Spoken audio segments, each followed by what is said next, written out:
फिर इसमें हम देखते हैं, तो माय डियर, फिर इसमें हम नज़र मारते हैं कि भाई किस तरीके से डीएसपी को मतलब जो डीपीएसपी जो हमारा चैप्टर है संविधान में, उसकी महत्वपूर्ण छवि को किस तरीके से जोड़ा गया है। तो हम देखते हैं कि आर्टिकल 36 राज्य को परिभाषित करता है।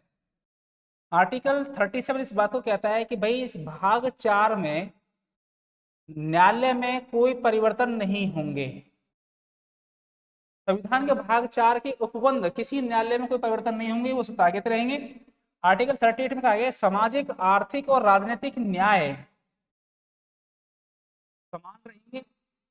आर्टिकल 39 राज्य द्वारा अनुसरणीय कुछ नीतियां कुछ तत्व ऐसे बनाए जाएंगे जिनसे कि राज्यों में अनुपालन की भूमिका क्या रहेगी, बराबर रहेगी।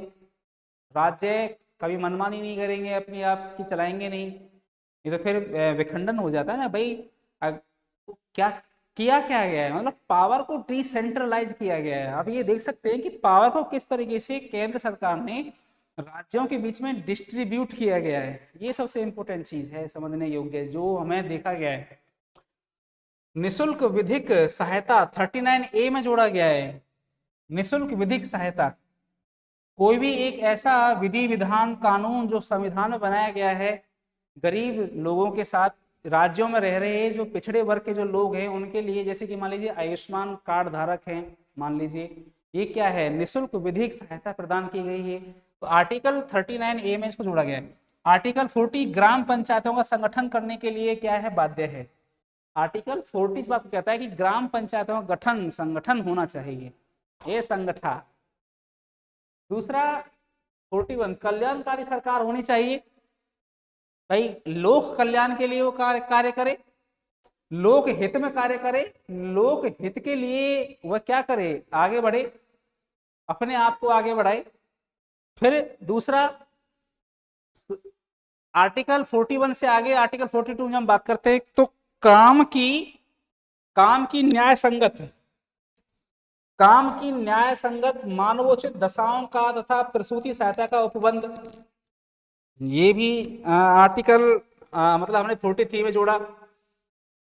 उचित मजदूरी शिष्ट जीवन स्तर, मतलब एक अच्छा, मतलब समान अधिकार, इक्वल राइट लोगों को देने की यहाँ पे बात की गई है कि भाई लोगों को इक्वल राइट भी दिया जाए, हैं भाई। जैसे हम एनसीईआरटी में एक चैप्टर है हमारा जेंडर रिलीजन कास्ट वाला, तो उसमें हम पढ़ते हैं कि भाई हर व्यक्ति को मेहनताना बराबर कर दिया जाना चाहिए। इससे पहले लोग क्या करते थे कि भाई जैसे लेडीज में जेंट्स में फर्क समझते थे कि लेडीज काम तो दोनों का एक ही है। मान लीजिए एक पेन उठवा रहा हूं मैं किसी से, दो व्यक्ति इसमें जोड़े गए हैं, एक जेंट्स वही काम कर रहा है, लेडीज भी वही काम कर रही है, दोनों का काम सेम है, परंतु मेहनताना अलग अलग है। समझ रहे हैं ना, मेहनताना दोनों का अलग अलग है।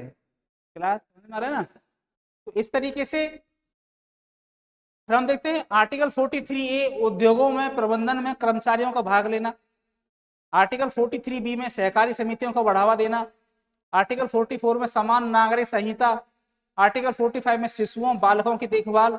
आर्टिकल 46 में अनुसूचित जाति अनुसूचित जनजाति अन्य कमजोर वर्गों का शोषण से बचाव, मतलब उनके ऊपर कोई भी राज्य इन गरीब लोगों का, जो SC ST के जो लोग हैं, शेड्यूल कास्ट में जो आते हैं, इनका कोई भी क्या नहीं कर सकता, शोषण नहीं कर सकता। दूसरा फिर हम देखते हैं आर्टिकल 47 देखते हैं पोषण जीवन स्तर और लोक स्वास्थ्य की मतलब बढ़ोतरी करना। 48 वैज्ञानिक कृषि और पशुपालन को बढ़ावा देना। ये सारी चीजें हमने किस में देखने को मिलती हैं, हमें ये सारी चीजें हमें देखने को मिलती हैं भैया, मतलब डीपीएससी के चैप्टर में हमें पढ़ने को मिलता है कि किस तरीके से जो राज्य हैं, राज्य लोक हित में कार्य करें, सरकार केंद्र में जो बैठी हुई है वो लोक हित में कार्य करे, लोक हित को बढ़ाए। तो डीपीएसपी को क्या किया गया है, जन कल्याणकारी कहा गया है, मतलब लोक कल्याणकारी कहा गया है। ये लोगों के, जन के उस डेमोक्रेसी को इसमें डेमोक्रेट किया गया है कि भाई ये सिर्फ और सिर्फ लोक हित में काम होना चाहिए। तो इसीलिए राज्यों पर विशेष रूप से ये सारी चीजें यहाँ पे हमने डाली हैं, देखा गया है। कहा गया है कि ऐसे विचार जो सिर्फ और सिर्फ राज्यों द्वारा पालन किए जाएं, ये गैर न्यायोचित नहीं है। विशेषताओं में ये कहा गया है कि गैर न्यायोचित नहीं है, ये न्यायोचित है। राज्य की मनमानी शक्तियों पर नियंत्रण, राज्य कभी भी अपनी ओर से मनमानी नहीं कर सकते। अगर ऐसा करते हैं तो ये क्या हो जाएगा, तो ये तो बहुत बड़ा अनर्थ हो जाएगा। अगर ऐसा होता है तो मान लीजिए ये तो बहुत बड़ा अनर्थ हो गया ना। तो इस तरीके से फिर हम देखते हैं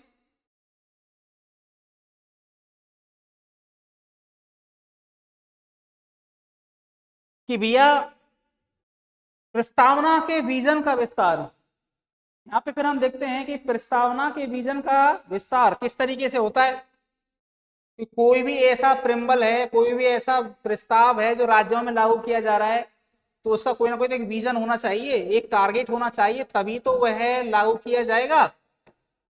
नैतिक दायित्व क्या कहते हैं भैया राज्यों के। और दूसरा जो ये डीपीएसपी है जिसपे हम चर्चा कर रहे थे कि ये एक लोक कल्याणकारी है, एक लोक कल्याणकारी राज्य का निर्माण इसमें किया गया है। तो इसमें हम ये पढ़ते हैं कि जो डीपीएसपी है हमारा, ये एक लोक कल्याणकारी एक अध्याय है, एक नियम है, एक लॉ है जो संविधान में इसको लागू किया गया है।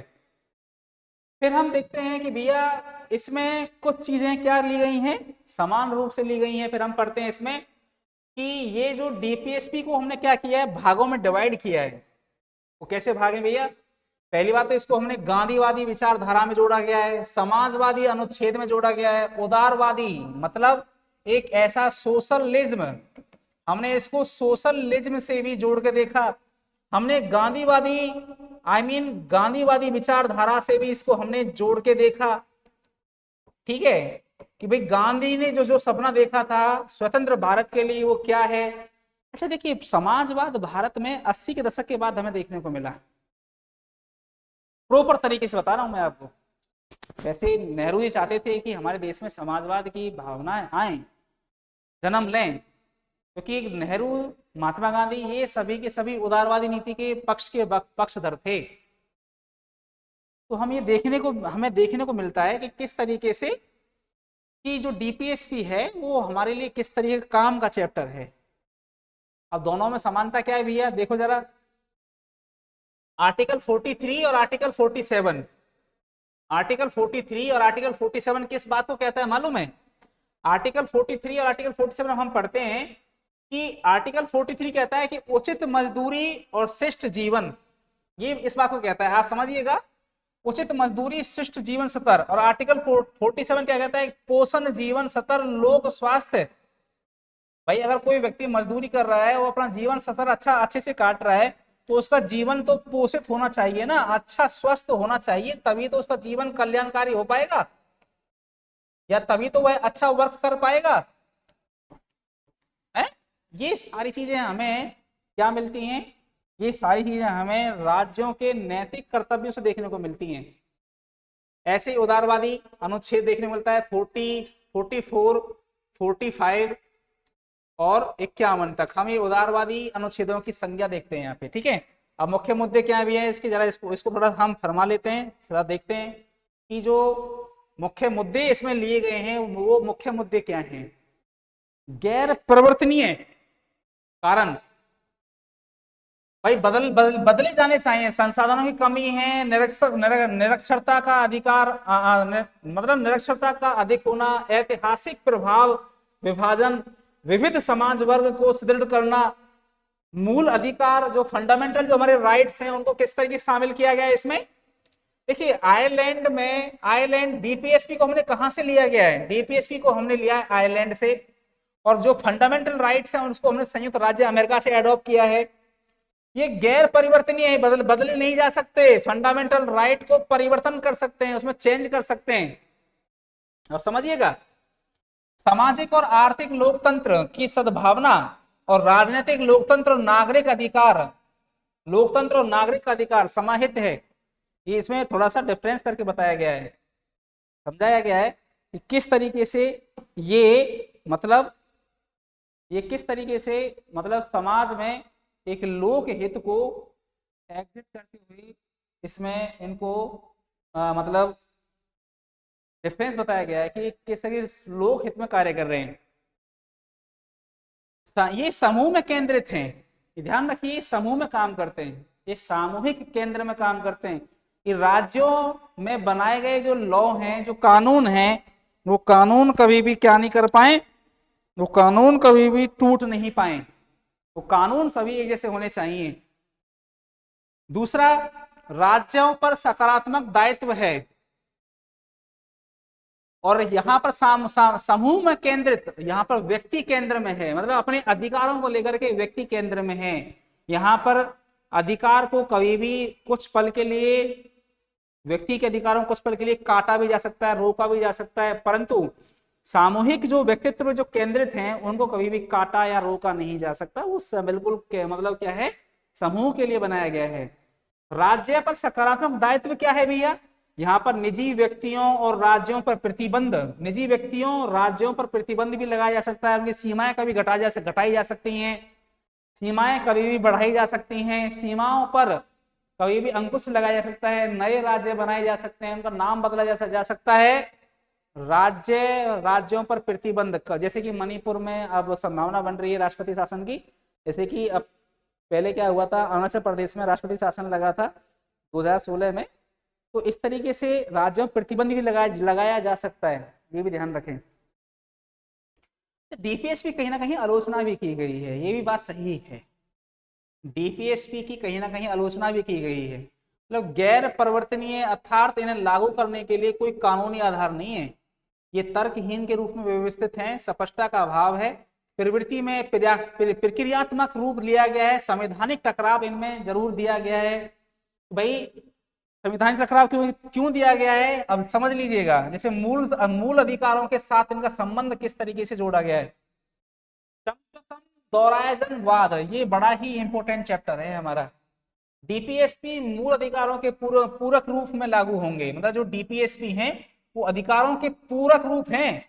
डीपीएसपी को क्रियान्वित करने के लिए मूल अधिकारों में संविधान संशोधन के माध्यम से संशोधन किया जा सकता है।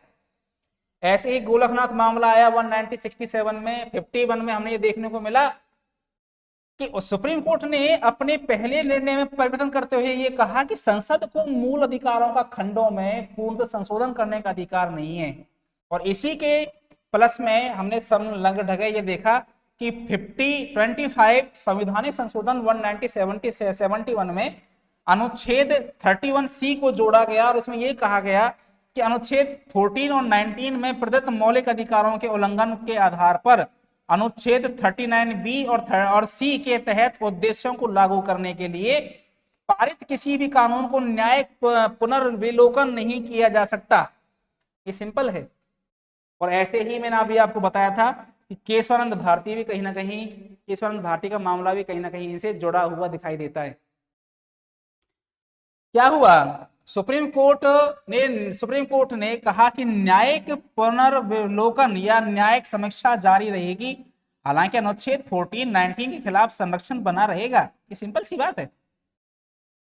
मिनर्वा मिल्स वाद 1980 में देखा कि सामंजस्य पूर्ण सद्भावनापूर्ण संरचना हार्मोनियस कंस्ट्रक्शन के सिद्धांत की स्थापना की। यहां से संविधान में संशोधन की एक नई आयाम भूमिका को जोड़ा गया। फिर हमने देखा कि यार समान नागरिक संहिता यूसीसी अनुच्छेद 44 किस तरीके से इसको इक्वल किया गया। देखिए जरा, ये नागरिकों पर लागू होने वाला व्यक्तित्व कानूनों का एक सेट और समुच्चय है। इसका आशय धर्म, वर्ग आदि से ऊपर उठकर पूरे देश में एक समान कानून लागू करने से है। यूसीसी के पक्ष में तर्क यह कानून के सामने समानता स्थापित करने में सहायक होता है, महिला सशक्तिकरण में सहायक रहेगा, वोट बैंक की राजनीति को कम करेगा, खाप पंचायत जैसे औपचारिक निकायों की भूमिका को कम करेगा, समाज को आधुनिक बनाने में मदद भी करेगा। ये भी सही बात है। यूसीसी के पक्ष में तर्क और भी दिया गया। चुनौतियां क्या हैं भैया, जरा देख लीजिए वो किस तरीके से चुनौतियों को शामिल किया गया है। इसमें कहा गया है कि पर्सनल लॉ का पुराना इतिहास, उसे त्यागना कठिन है, व्यापक सहमति का अभाव भी है, राजनीतिक इच्छा शक्ति का अभाव भी है, व्यापक सांस्कृतिक विविधता के कारण एकल पर्सनल लॉ के रूप में तैयार करना चुनौतियों से भरा हुआ एक कार्य है जिसको बदला नहीं जा सकता, बड़ा ही इसमें टेढ़ा कार्य किया जाएगा। इसीलिए हमने डीपीएसपी में एक मुख्य मुद्दों के रूप में यहाँ पे चर्चा की। तो हमें देखेंगे दूसरा, हम नेक्स्ट वीडियो में पढ़ते हैं कि भाई डीपीएसपी की उपयोगिता कहाँ कहाँ साबित की गई है, कहाँ इनको मतलब संरक्षित किया गया है, इनमें क्या क्या शामिल किया गया है। ये सबसे ज्यादा इंपॉर्टेंट टास्क है, समझिएगा। ये हम नेक्स्ट वीडियो में पढ़ेंगे अच्छे से। नेक्स्ट वीडियो में देखेंगे कि किस तरीके से डीपीएसपी की जो मुख्य उपयोगिता है वो किस तरीके से इसमें सन्निहित लागू की गई हैं। थैंक यू, मिलते हैं नेक्स्ट वीडियो में।